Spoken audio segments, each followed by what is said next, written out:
Hey, I'm Amanda, and this is The Middle of It, a podcast about the messy but beautiful in between parts of life. I'm so glad you're here today.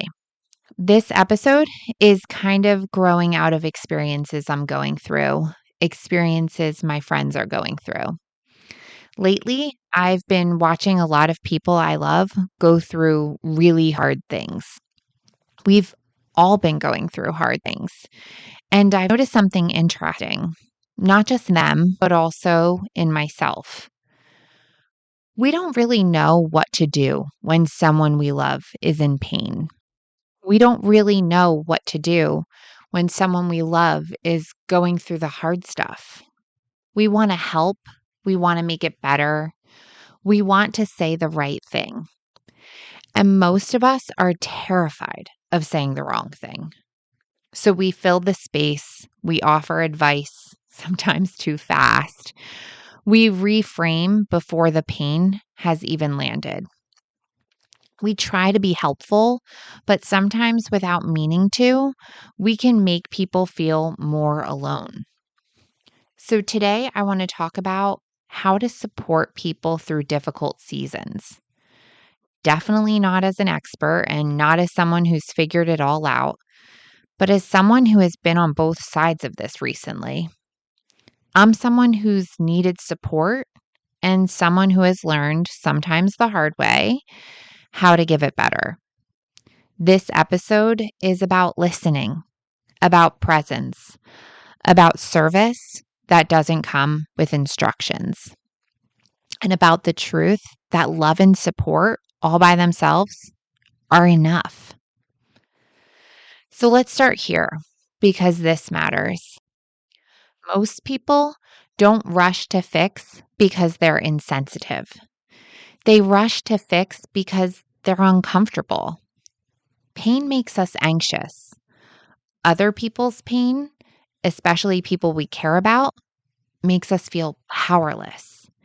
And powerlessness is something most of us are not good at sitting with. So when someone tells us they're getting divorced, they're struggling with their kids, they lost a job, they're deeply disappointed in how life is turning out, they've taken in a child unexpectedly and feel overwhelmed, our instinct is to do something. We say things like, everything happens for a reason. At least you still have fill in the blank. Have you tried X, Y, or Z? You're strong. You'll get through this. And listen, those things aren't always wrong. They're just often too soon. When someone is in pain, reassurance can feel like dismissal if it skips over their reality. Sometimes what people hear isn't comfort. It's, you're not allowed to feel this. And that's when people stop opening up. At least I know I sometimes do. Listening sounds simple, but real listening is actually one of the hardest things to do. Real listening means not interrupting, not rehearsing your response, not relating it back to yourself immediately, and not trying to land the plane before they're done talking. And I can go back through those and go check, check, check, check. I'm guilty of them all. Listening means letting someone tell the same story again and again and again. Because repetition isn't drama, it's processing. Sometimes the most supportive thing you can say is, that sounds incredibly hard. I can see why you feel that way. You don't have to figure this out right now. One day at a time. And sometimes the most supportive thing you can do is say nothing at all.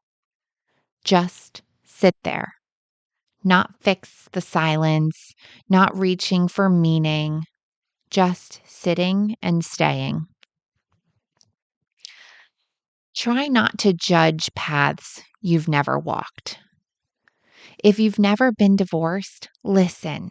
If you've never parented a child with behavioral or emotional challenges, listen.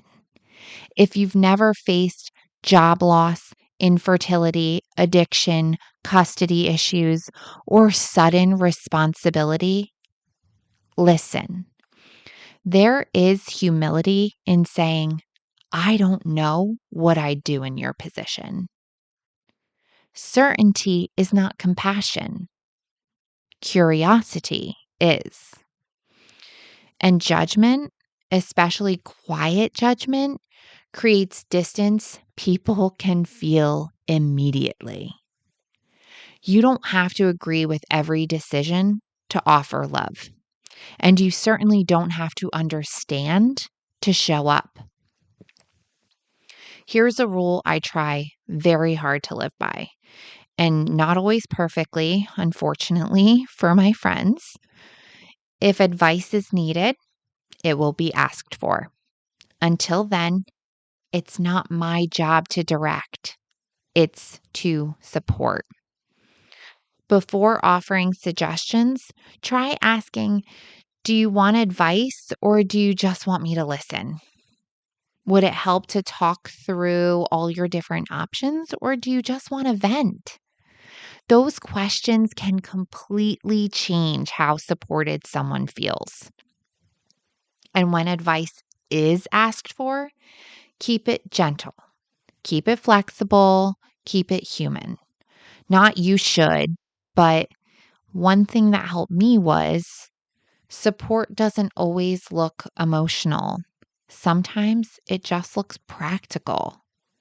Sometimes it looks like watching the kids so someone can have alone time, bringing a meal without asking for any updates, folding laundry, sitting with a baby so someone can sleep, checking in weeks later, not just once.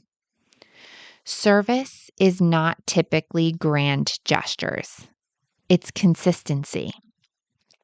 It's remembering that the hardest part often comes after the initial crisis, when the attention starts to fade, but the pain or challenges don't. And sometimes the most loving thing you can say is, I'm still here.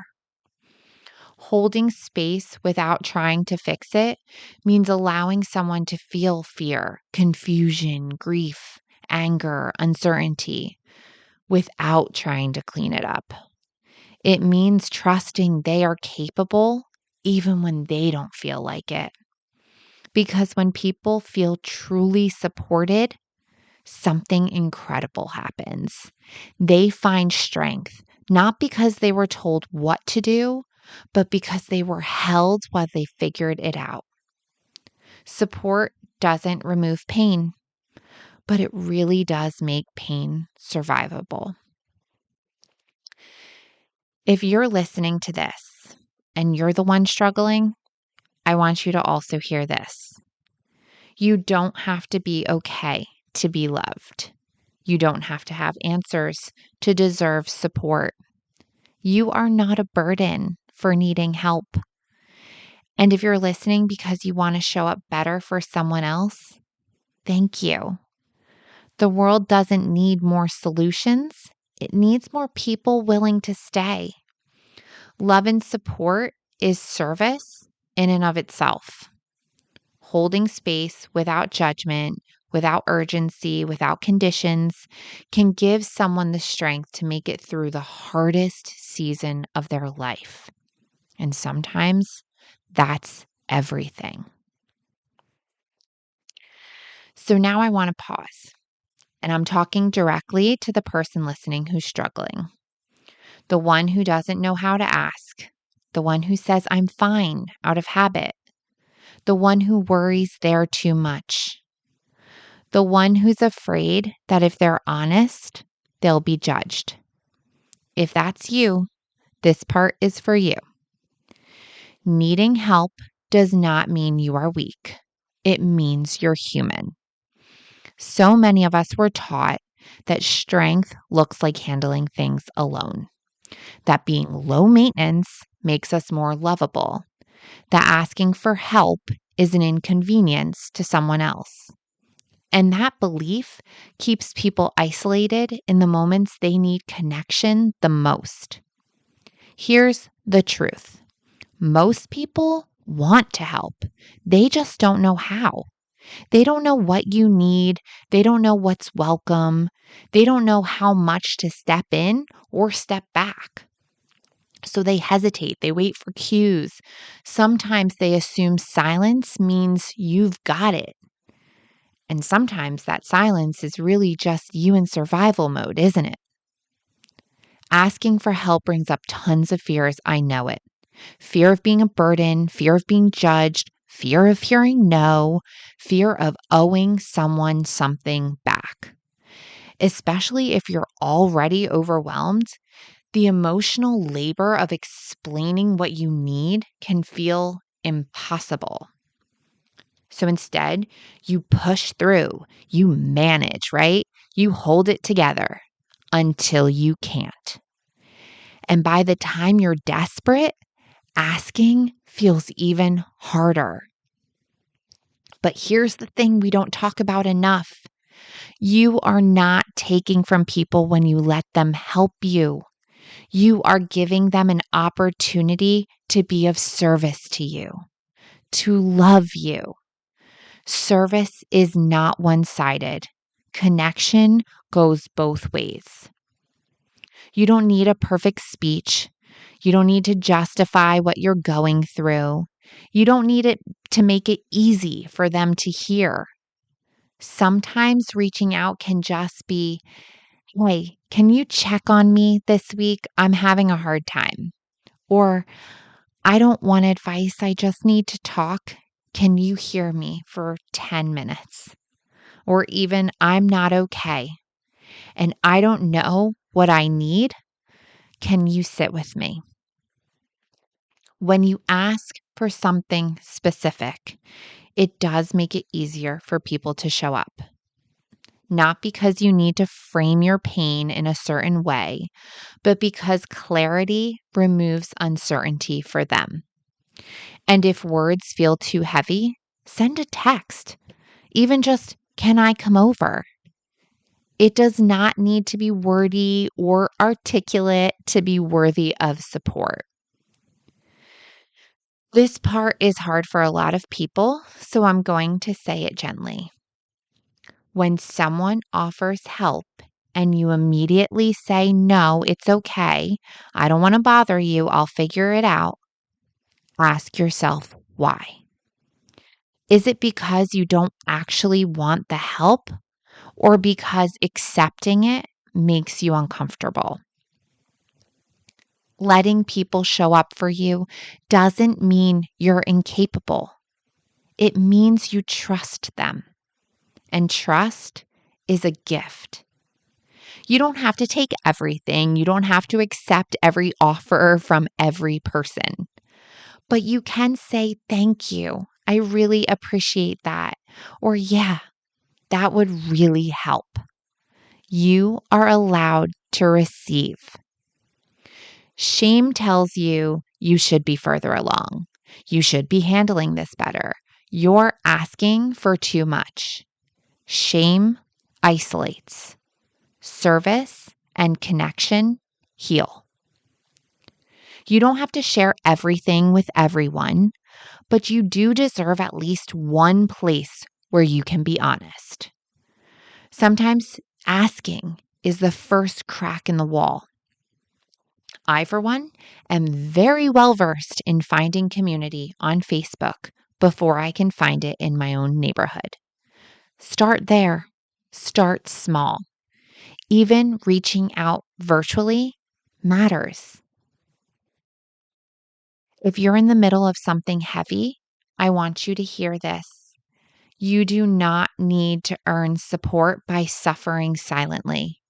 You are not a burden for needing help. You are not failing because this feels hard. Letting people love you might feel uncomfortable, but discomfort is not danger. Sometimes the bravest thing you can do is say, I can't do this alone, and let that be enough. And for those of us on the other side, the ones trying to show up better, remember this. When someone lets you help them, they are not taking advantage of you. They are trusting you. And that trust is sacred. If this conversation brought someone to mind, trust that. Share it. Sit with them. Stay. You're not broken. You're just in the middle of it. And the middle is where we find the best opportunities to serve. Until next time, keep going.